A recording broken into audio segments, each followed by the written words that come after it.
Hello student, welcome back to my channel Fair of Maths Atayil Maja. In this video, we will see the integration of standard function. So very first, integration of 1 dx equals to, always remember student, integration of 1 dx can be written as integration of dx, and integration of dx is x plus c. Now second integration, that is integration of x to the power n, is always x to the power n plus 1 upon n plus 1, where n is not equals to minus 1. Third formula, that is integration of tan x, is always log of mod sec x plus c.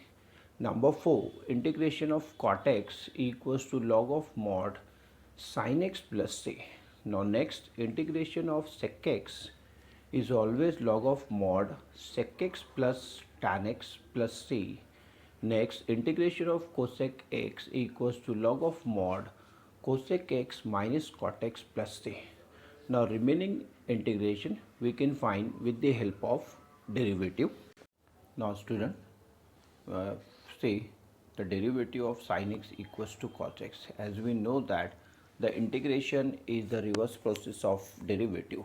So with the help of derivative we can find the integration of remaining functions. So see very first, derivative of sin x equals to cos x. So here we can say that the integration of cos x equals to sin x plus c. बेटा ये चीज़ हमेशा याद रखो कि integration जो होता है ये डेरिवेटिव का रिवर्स प्रोसेस है. इंटीग्रेशन को एंटी डेरिवेटिव भी बोला जाता है. अगर आप क्वेश्चन फॉर्मूला नंबर 6 देखो तो आपको यहाँ समझ में आएगा कि यहाँ पर आपकी डेफिनेशन सेटिस्फाई हो रही है. आप ध्यान से ऑब्जर्व करो, डेरिवेटिव ऑफ साइन एक्स जो है ये कॉस एक्स है. सो आप इसको ऐसे लिख सकते हो, integration of cos x equals to sine x plus C. Just आपको डेरिवेटिव्स लर्न करने, बेटा डेरिवेटिव्स लर्न कर लिया मतलब आपने इंटीग्रेशन लर्न कर ली. ठीक है. सो ये पॉसिबल कब होगा? ये जस्ट पॉसिबल होगा आपके डेरिवेटिव जो स्टैंडर्ड डेरिवेटिव, तभी आप ऐसे कर पाओगे. सारे फंक्शन के साथ आप ऐसे नहीं कर पाओगे. So observe carefully, derivative of sine x equals to cos x. So integration of cos x is always sine x plus C. Next number 8 formula, D D x of cos x equals to minus sine x. थोड़ा सा यहाँ बहुत carefully करना पड़ेगा आपको, बच्चे यहाँ बड़ी गड़बड़ कर देते हैं. D D x of cos x equals to minus sine x learn तो कर लिया है. अब यहाँ कन्फ्यूजन ये होता है कि इंटीग्रेशन ऑफ साइन एक्स क्या होगा. सो बेटा हमेशा याद रखो, ये जो डेरिवेटिव का माइनस साइन रहेगा, जैसे माइनस साइन है तो ये माइनस साइन जो है ये इंटीग्रेशन को शिफ्ट होगा, मतलब ये माइनस साइन शिफ्ट होगा कॉस एक्स को. सो इसको लिखा जाएगा integration of sine x equals to minus cos x plus D. बस इसको नोट कर लेना कि आपको माइनस साइन कहाँ पुट करना है. माइनस साइन शिफ्ट होगा बेटा कॉस एक्स को. So integration of sine x is always minus cos x plus C. Formula number 8 अच्छे से लर्न करना बेटा, इसको कॉपी में अच्छे से नोट कर लेना. Formula number 9, D D x of tan x. D D x of tan x होता है बेटा सेक्स स्क्वायर एक्स. सो रिवर्स ऑर्डर है, रिवर्स प्रोसेस है. सो इंटीग्रेशन ऑफ सेक्स स्क्वायर क्या हो जाएगा बेटा? इंटीग्रेशन ऑफ सेक्स स्क्वायर हो जाएगा tan x plus C. Now next, derivative of sec x. Now always remember student, derivative of sec x is sec x into tan x. So integration of sec x into tan x equals to sec x plus c. Now next, derivative of cot x. Again we have minus sign. बेटा जहाँ भी minus sign आएगा मतलब आपके लिए खतरा है. यहाँ थोड़ा केयरफुली करोगे. बेटा टेक्निक आप समझ गए हो. माइनस साइन आप किसको पुट करोगे? कॉट एक्स को पुट करोगे. D D x of cot x equals to minus cosec square x. अब इसको कैसे बोला जाएगा? इसको बोला जाएगा integration of cosec square x equals to minus, देखो मैंने माइनस पुट कर दिया कॉट एक्स को, minus cot x plus C. ये आपको समझना पड़ेगा बेटा. ठीक है. सो ऐसे आप पहले डेरिवेटिव लिखोगे, देन इसके बाद आप क्या करोगे? इंटीग्रेशन लिखोगे. Now next, derivative of cosec x. Again we have minus sine, फिर आ रहा है बेटा minus sine. D D x of cosec x is always minus cosec x into cot x. So integration of cosec x into cot x is equals to minus cosec x plus c. Next, D D x of e to the power x. ये तो बहुत simple है. Derivative of exponential function is always e to the power x. Therefore, integration of e to the power x equals to e to the power x plus c. Now next we have derivative of log x is equal to 1 by x. बेटा derivative of log x जो होता है ये होता है 1 by x. So integration of 1 by x क्या होगा बेटा?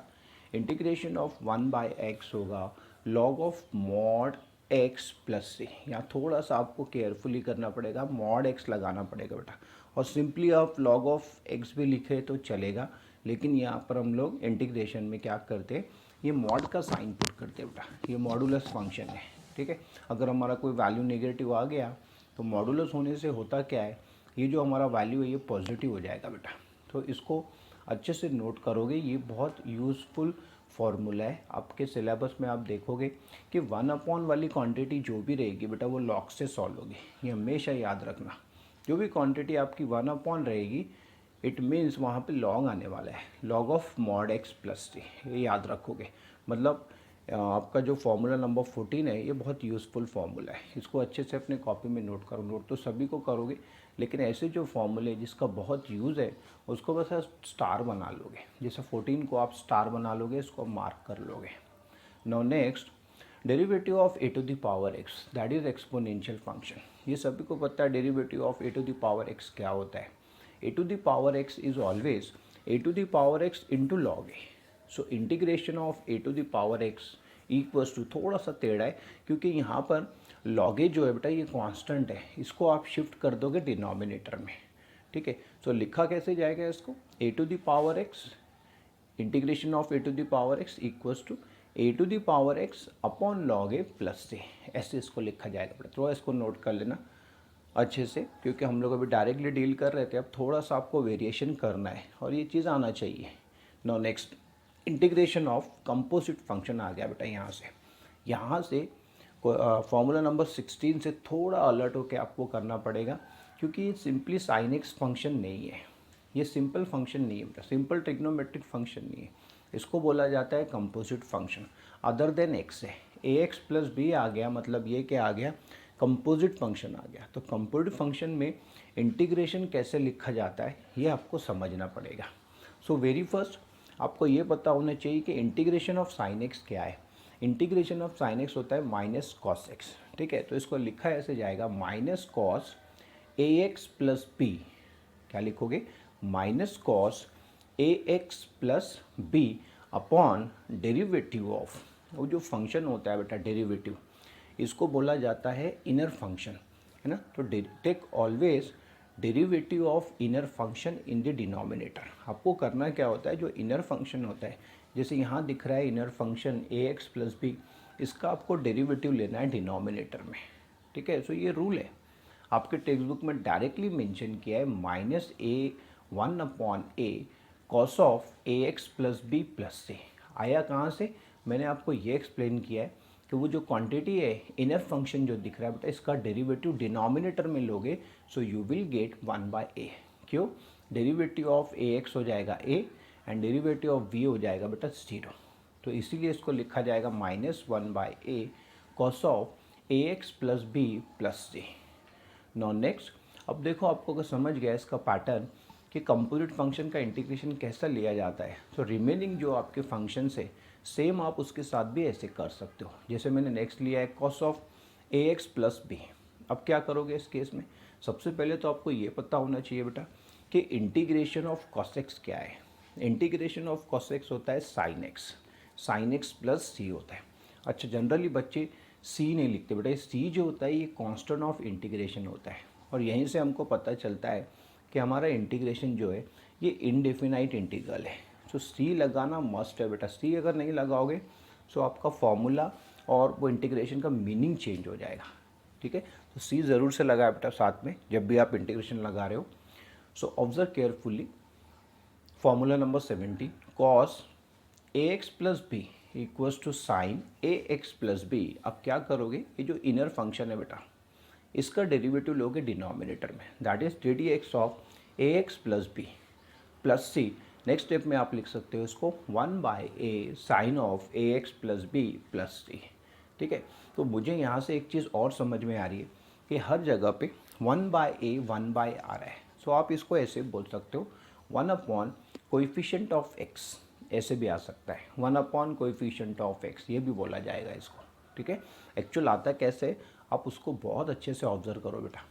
Now next, integration of e to the power ax plus b, integration of a to the power ax plus b is always equal to 1/a, यहाँ भी आएगा 1/a e to the power ax plus b plus c। So ये जो है आपका formula number 16, 17 and 18, ये बहुत useful formula है बेटा, यही मेन होता है। जैसे आप डेरिवेटिव्स निकालते हो, derivatives of standard function, sorry composite function, same आपको यहाँ पर अभी डेरिवेटिव्स ऑफ कंपोजिट फंक्शन निकालते आना चाहिए। मैंने आपको टेक्निक बता दी है। देखो आप ऑब्जर्व करो, डेरिवेटिव्स में आप क्या करते थे, डेरिवेटिव्स में आप इनर फंक्शन का डेरिवेटिव दोबारा लेते थे। ठीक है, सो आप derivative of F of G of x कैसे लेते हैं डेरिवेटिव में, derivative of outer function into derivative of inner function, into बोलते थे वहाँ पर आप डेरिवेटिव में, डिफरेंशिएशन में। यहाँ आपको सेम चीज़ करनी है, आपका जो इनर फंक्शन है उसका डेरिवेटिव लेना है, लेकिन इनटू नहीं बोलते, उसको क्या बोलेंगे, डिवाइड, उसको डिवाइड कर दोगे बेटा। कहाँ ले लोगे इसको, डिनोमिनेटर में ले लोगे। ये एक रूल है आपके लिए कि जब भी आपको इंटीग्रेशन में कंपोजिट फंक्शन आएगा, आप उसका डेरिवेटिव जो है इनर फंक्शन का, उसको लोगे डिनोमिनेटर में। So d D x of a x plus b, always remember, जब भी आएगा आपको उसका डेरिवेटिव लेना है आपको डिनोमिनेटर में। आई होप बच्चों आपको आज का वीडियो समझ आया हो। अगर आपको आज का वीडियो समझ आया हो बेटा, ज़रूर से इसको लाइक करें और चैनल को भी सब्सक्राइब करें। See you in next video, till then bye.